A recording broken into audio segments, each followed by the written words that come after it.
The silence hit harder than any slap. 80 people. A packed conference room. All staring at their laps as Reed pointed at my name on the screen like it was a stain to scrub out. "Frankly, your position is obsolete," he said, with the smug confidence of someone who's never worked a real day in their life. My name, on the restructuring slide, right next to the words phased out. I sat frozen. 23 years. Gone in 15 seconds. No warning. No thank you. My chest tightened like someone was slowly twisting wire around my ribs. I could barely breathe. "We're moving forward with younger talent," Reed added, gesturing with his manicured hands, the same hands that had never stitched, carved, or created a damn thing. "Artisan work is inefficient. We'll increase output by 300% using automation." He was erasing everything I built, everything we built with a few slides and a clicker. And no one said a word. Not my team. Not the juniors I trained. Not the manager I once stayed up all night helping during a product crisis. I scanned the room for one friendly face, one pair of eyes that might silently say, "I'm sorry." But everyone was busy pretending their pens were suddenly fascinating. And that's when I imagined it. The founder standing in the back of the room, slamming his cane into the floor, his voice echoing like thunder. "Do you even know who you're talking to?" But that didn't happen. He wasn't there. No one stood up for me. I walked out of that room without a title, without a voice, and worst of all, without anyone who cared enough to say goodbye. And yet, I wasn't broken. Not yet. Because if you've ever been humiliated in front of everyone you've ever respected, if you've ever had your life's work thrown away like garbage, then you'll want to hear what happened next. And trust me, you won't see it coming. If this is hitting close to home already, do me a favor, hit that like button and drop your city in the comments. Let's see where the real artisans are watching from, because what I did next. It flipped the entire game. My name is Willa, I'm 53, and until last Friday I was the head artisan for one of the most prestigious luxury brands in the country. But now I'm something much more dangerous. Now, I'm free. The new title they gave me was Heritage Consultant. Sounds nice, right? It wasn't. It was code for, sit quietly in the corner while we erase everything you stand for. Half the pay, no authority, no say in decisions. Just a warm body with experience they could reference when trying to convince clients they still valued tradition. I walked back to my old workshop that day alone. No one met my eyes. Even my own team avoided me, terrified they'd be next. I ran my fingers over my tools, the ones I'd used for 2 decades. Each handle worn by my hands, each blade sharpened by muscle memory. They were more than tools. They were stories. That's when she walked in. Alyssa, Reed's assistant, 20-something, corporate perfect, already texting before she even looked at me. "I need the keys to the archive," she said. I didn't even glance up. "The archive stays locked for a reason." Reed wanted it all digitized. Every pattern, every prototype design dating back 80 years. Most of them had no written instructions. You needed to feel your way through those patterns. "We'll figure it out," she said, holding out her hand like she was asking for a stapler. I gave her the keys, and I let her walk away thinking she'd just claimed victory. That night, I didn't sleep. I just kept hearing Reed's voice. Obsolete, like I was a dusty piece of junk in a back room, like I wasn't a human who had sacrificed for this place. Missed holidays, skipped funerals, trained dozens of artisans who now worked for our competitors. By sunrise, I had a plan. If they wanted me gone, I'd go, but I wasn't leaving quietly. Next morning, I arrived before anyone else. My tools were already in boxes. Labeled Heritage Archive, like I was some museum exhibit. I opened my private cabinet. Inside was a small wooden box, my mentor's tools, the ones he gave me when I finished my apprenticeship. These weren't company property. They were mine. As I closed the cabinet, a shadow moved across the doorway. "You're early," Reed said, leaning against the frame like he owned the air. "Just saying goodbye to the old ways," he smirked. "Something like that," I said, placing the wooden box in my bag. He stepped into the room like he was touring a historical ruin. Mild curiosity, no respect. "This isn't personal," he said. "It's evolution. Clients don't care about quality, they care about status. We can deliver that faster, cheaper." "And Preston agrees?" I asked. Reed's smile faltered for half a second. "Preston trusts my track record," he said quickly. "I turned 3 heritage brands around using this model." "And how are those brands doing now?" I asked. He didn't answer, because we both knew. Two were bankrupt. One sold off in pieces. Change requires sacrifice, Reed said. Sometimes the old must make way for the new. Then he dropped the real knife. Your team reports to Alyssa now, and you're on administrative leave effective immediately. HR will be in touch. Just like that, I was exiled. But what Reed didn't know, what no one in that building knew, was that I had kept records. 23 years of notes, clippings, client details, supply chains, proprietary adjustments, and custom patterns, all compiled, organized, and stored the old-fashioned way. In my own home, because while Reed was busy digitizing my legacy, I was building something they couldn't touch. 3 days into my administrative leave, I turned my dining room into a war room. Stacks of files, client history, material sourcing, press clippings, even old internal newsletters. Every scrap of knowledge they thought they'd erased, I had in triplicate. My phone buzzed. Gina. They're ruining everything. The machine tore through a limited edition hide yesterday. 500,000 lost. Reed's blaming us. I didn't reply. Gina had sat silently in that meeting like the rest of them. Not one person stood up. Now they wanted comfort? No. I was done rescuing people who let me drown. The next knock at my door came with a portfolio, the same kind I used to craft by hand for VIP gifts. Elena from HR stood awkwardly on my porch. Your severance package, she said, avoiding my eyes. Elena used to be a friend. We shared lunches, laughs, birthdays. She didn't even ask how I was. I flipped through the documents after she left. 6 weeks of pay, for 23 years, buried in the paperwork. A gag clause and a 2-year ban from working with competitors. They didn't just want me gone. They wanted me silenced. But they forgot one thing: they didn't own my past. That night, a different knock came. It was Xavier, the founder's son, the current board chair, and a man who spent more time on yachts than in boardrooms. We need to talk, he said, lowering himself into my armchair with the groan of a man who hadn't faced real resistance in years. The Miyamoto order was rejected, he admitted. 7 figures, lost. 2 more clients were threatening to cancel standing orders. Reed says it's just growing pains, but he leaned in. I'm not convinced. Then came the ask. Come back just as a consultant. Help us stabilize the transition. I stared at him. This man had never visited my workshop. Didn't know the names of the people I trained. Didn't care until money started bleeding out of his spreadsheets. Does Reed know you're here? Xavier hesitated. No. There it was. A man trying to clean up someone else's mess, without getting dirty himself. I'll consider it, I said, but I had no intention of returning to be anyone's scapegoat.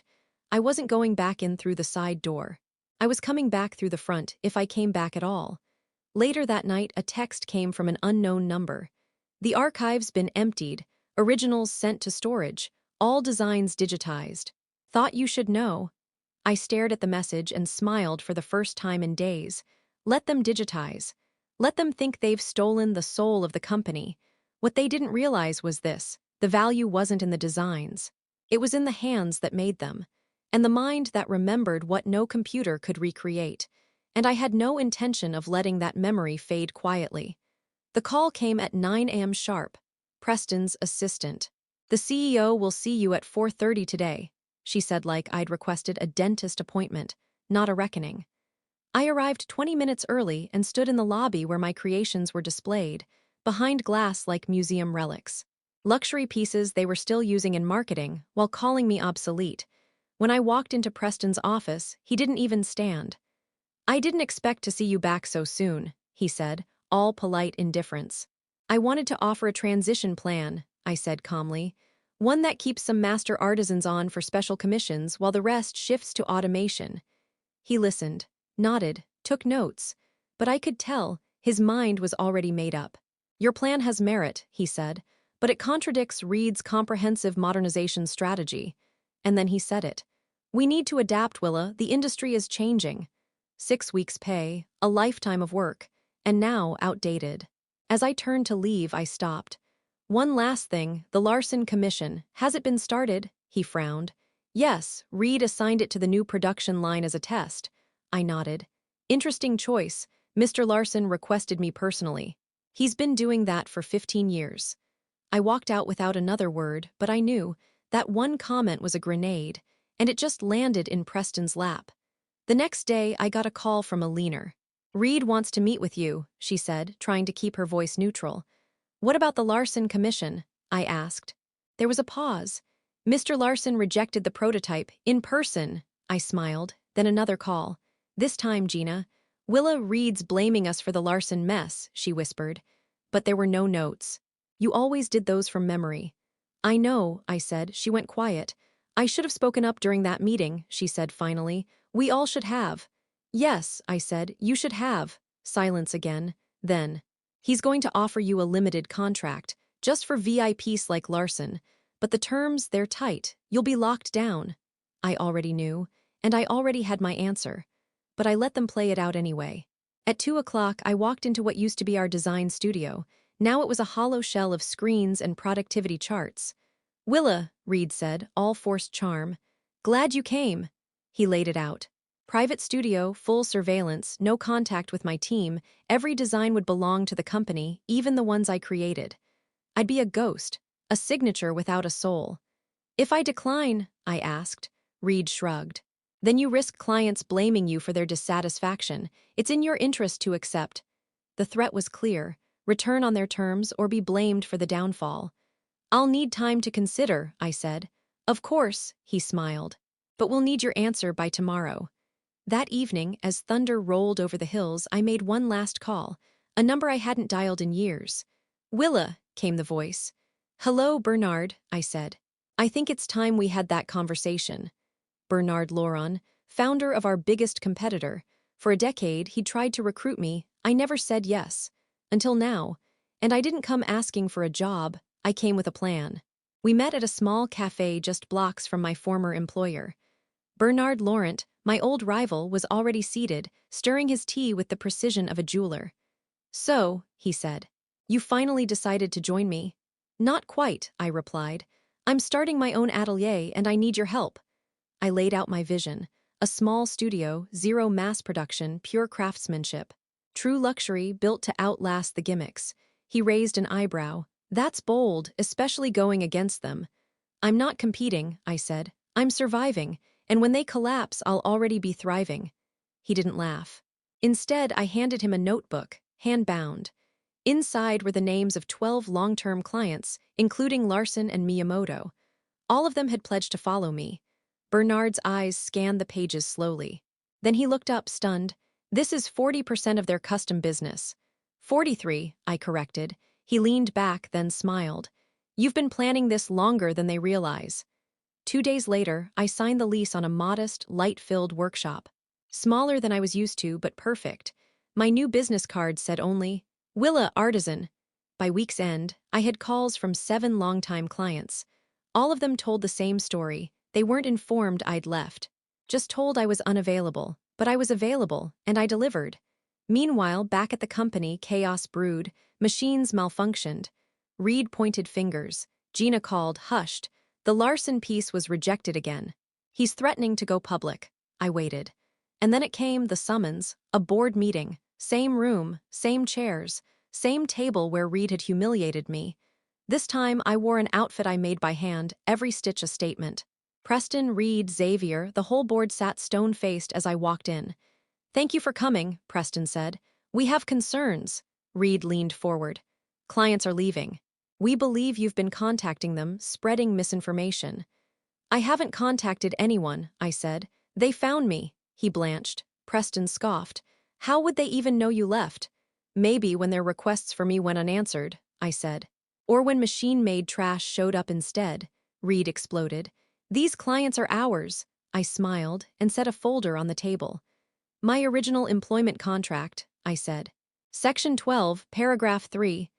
Preston flipped through the pages, his face draining of color. The clause was clear. Client relationships developed through craftsmanship remain the intellectual property of the artisan.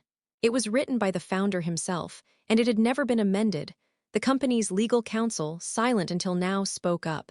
It's valid. The room went dead quiet. I didn't steal anyone, I said. I preserved what I built. And the techniques, Reed blurted. You used company time? Yes, I said, but unless commissioned and documented, they remain mine. Section 14, paragraph 7. Another clause, another nail in the coffin. And the kicker, they had digitized my personal notes without authorization, which meant they had no legal claim. Xavier finally said, "We need to recalibrate. We'd like to offer you leadership of a new artisan division. Full authority. Compensation," I stood. "I've already opened my studio, I don't need a leash." "I need space to build." Preston leaned forward. "We can partner." "No," I said, "but I'm open to project-based collaboration on my terms." Within a week, Reed was placed on administrative leave. The official statement. Strategic differences. Aliner texted, "You saved the company $12.8 million in lawsuits and losses. Reed's plan nearly tanked us." 6 months later, my atelier was thriving. I'd hired 2 apprentices. Gina asked to join. I hesitated, but eventually said yes. After all, silence can be broken, but loyalty can be earned. One autumn morning, Bernard visited my studio. "You created something remarkable," he said. I set down my tools. "I didn't create anything new," I said. "I just refused to let something valuable be destroyed." And Reed, he faded into irrelevance. A man obsessed with speed, forgotten faster than he ever imagined. Because in the end, this story wasn't about revenge. It was about value, about the hands that remember, the craft that endures, the soul of work that machines can't replicate and arrogance can't replace. So if anyone ever tells you you're obsolete, smile, and show them what survival really looks like. If this story lit a fire in you, hit that like button, subscribe for more tales of reinvention, and tell me in the comments, have you ever been underestimated? And what did you do about it? Because sometimes the best revenge is being undeniable.